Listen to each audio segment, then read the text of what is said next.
What if we were to look at our history from a new perspective? Go back to when it started.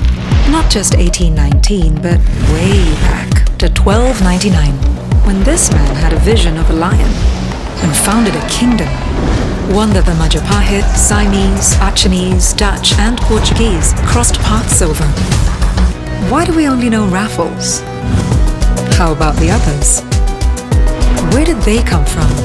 In fact, where do we come from? We are not just Chinese, Malay, Indian and others. We are made from more.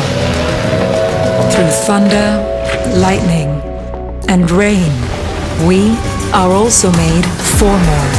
So what do 200, no, 700 years of history say about us and what we can become?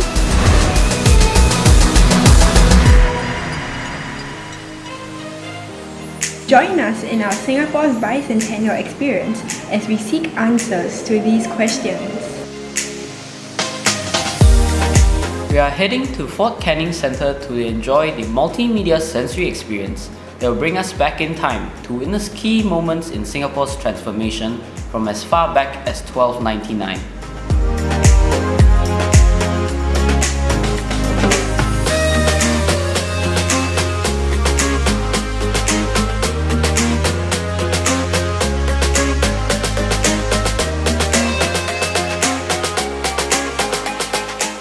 In her early days, Singapura was a thriving maritime emporium under the rule of Sang Nila Utama and his successors.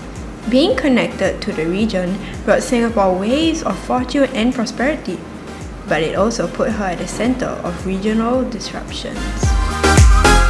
Through it all, Singapore evolves, from being the seat of the Kingdom of Singapura in the 14th century to how her fall gave rise to the Malacca Sultanate in the 15th century, and eventually as naval base and gateway to the Johor Sultanate in 17th century.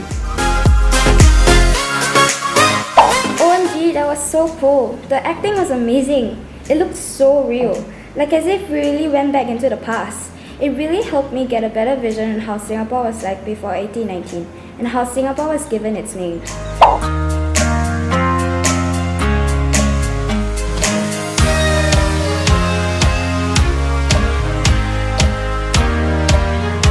The arrival of the British in 1890 marked a new trajectory for Singapore as it evolves once again, this time into a colonial port linking Singapore's trade not only with the region but also with Europe. The absence of port duties and new economic opportunities attract waves of migrants who flock to the newly opened port, turning Singapore into a more cosmopolitan town.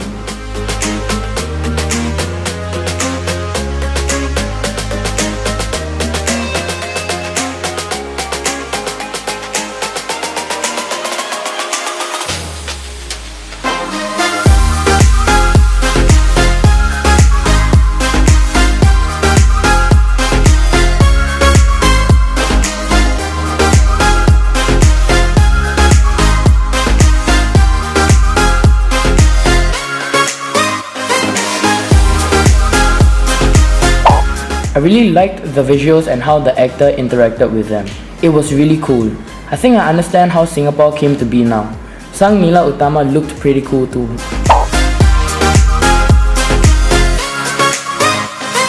The long 19th century saw to Singapore evolving further into a bustling metropolis. However, beneath these glitzy developments were grim realities, especially for those of the labouring masses who had to contend with a whole range of social ills.